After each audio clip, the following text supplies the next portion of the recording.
This is Bruce doing a little bit of tutorial here with Google Docs. Um, Google Documents is really easy to use. I use Google I have what's called an iGoogle account. I like opening up my homepage and having my reader, my Google Reader there, which is certain topics in the news on education mostly, CNN, NPR, YouTube. But you'll notice at the top of any Google page, whether you have a Google account or not, it's got these extra links. And so you can do an image search, video search. There's Google Maps, of course, which is really cool. Go back to the web. And I've never done Google Shopping, but I'm sure it's quite lovely. Gmail.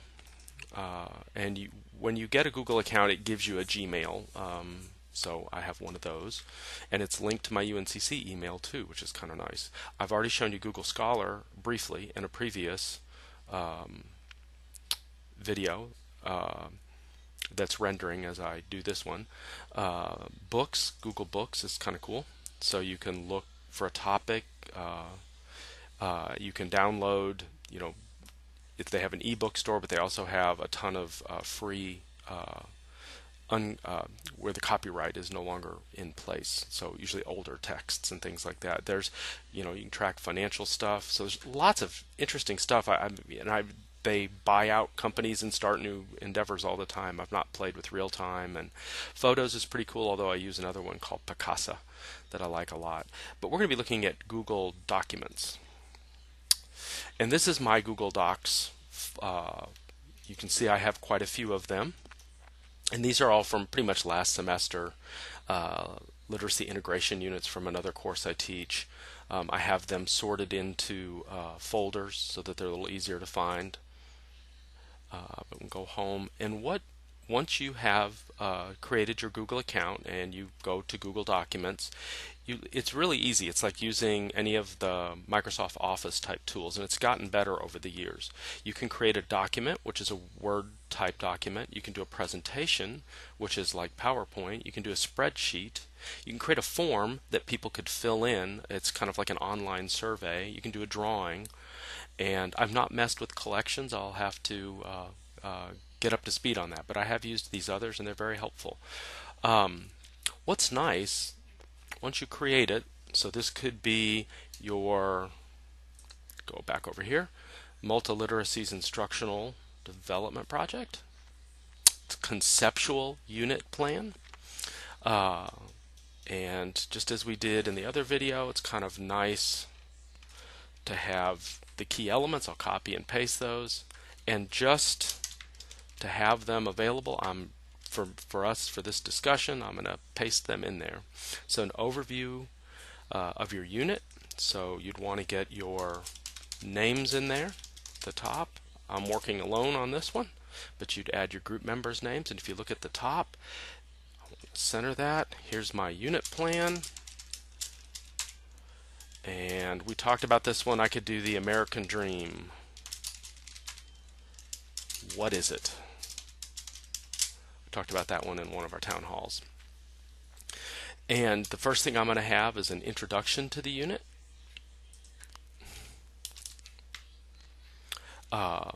These don't have to be long. I'll show you some examples. But then the unit design map. But in the intro, what's the unit about? What's the intended grade level or audience subject area?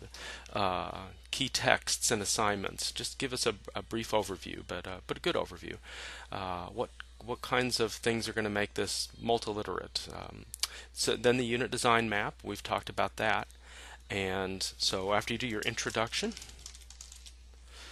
and I'll try not to say blah blah blah, but I'm not going to write one here on the fly. But I will show you how you can insert images, you can insert links, equations, drawings, lots of stuff, but you can also put in tables. So let's go to tables and insert a table, and I just want a simple 2x2 table, and voila, there is my unit design map. So you can just go unit goals. I made that bold. Go here if you want to be fancy.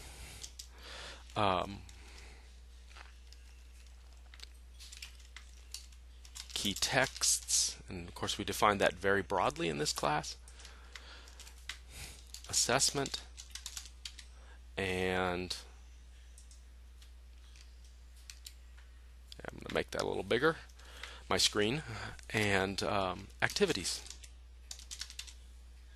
And I forgot to make that bold. So, and that's the simplest way to do a unit design map. You don't have to cut and paste it from something else. It does not have to be fancy, but there you go. So, unit design map. So this works very much like a word processing program.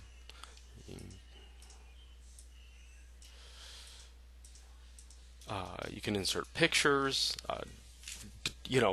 Those show up from time to time, usually not photos, but other things, images. A brief unit outline, we'll take a look at that, but it really is just bulleted points, give a sense of the pacing and flow of the unit. And then unit details.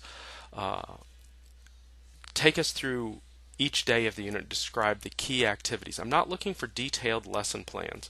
I'm looking for an overview of each day. What will the kids be reading and learning with and from? What technologies will they be using? What information communication technologies? And like, for instance, if you're going to have kids create blogs in Blogger or EduBlogs, you can take them there.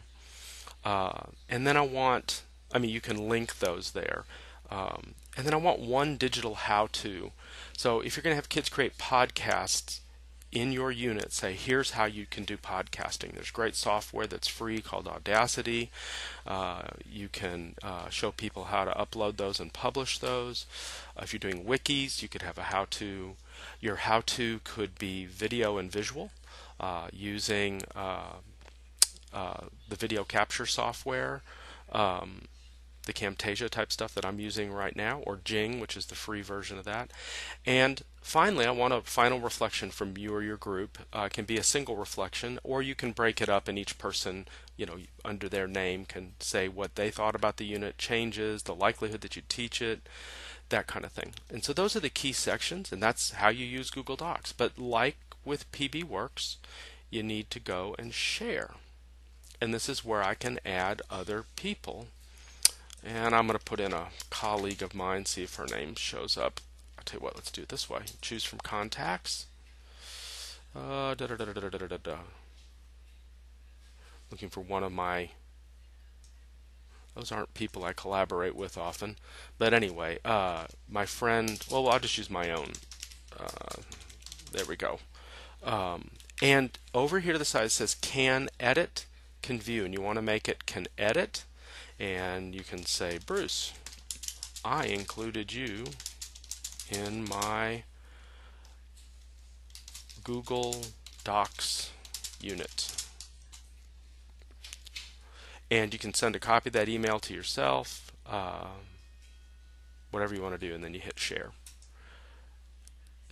It's really important, though, that you have the can edit, because unless I can edit, I can't do things like in reviewing your unit design map. I want to be able to go insert comments, and I might say get rid of that. That's my email to myself inviting me in. So I can go, great unit design map. Now I would say more than that, but I can post comments, and it allows us to do that. There's even a discussion tool. I haven't used that as much as the comments feature, but I could use that, and you can use that to talk with each other. So you want to add people in. So you want to be able to add people in using the share button. You can use the discussion tool. This is where you begin to get this thing up and going. And I will give you some example of digital how-tos. I'll send those to you so you get kind of a heads up on them. And I'll show some in class. In our town hall meeting, in our digital class. But you can play around and look. It's got all the features of a main word processor.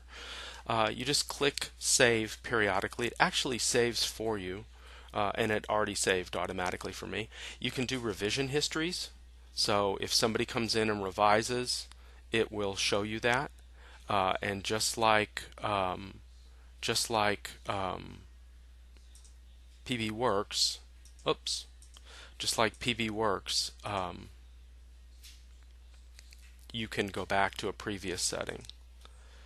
All right, so comments, revisions, you can also export, which is kind of nice. You can upload documents in, and it will accept PDF and multiple formats. But it's really best to work live off of this as opposed to importing Word documents up here, because that gives us more editing ability and sharing ability. You can change language, rename, make a copy, you share from here or from here. But you can also export. Where's that? Download as. So you can download it as a PDF. An RTF is rich text file, text or a Word document. So it'll interact with Word pretty nicely.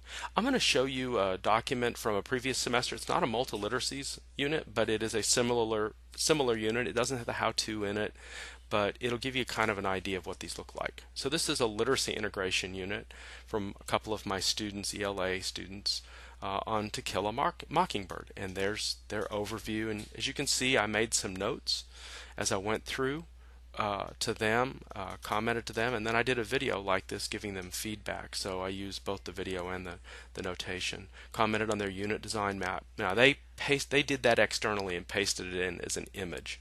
Now the downside is I can't select specific things, but that's okay too. I mean, it's not a bad way to do it. I think the chart makes it a little easier if you want to edit and change things. The downside of that, if you want to change your mind on something, then you have to cut this out and then upload another image, but that's not that big a deal. But here's the overview of the unit. Notice bulleted points. It's not long. It lets me have a sense of the pacing and flow of the unit, and then a description where it says literacy support. Here you'd have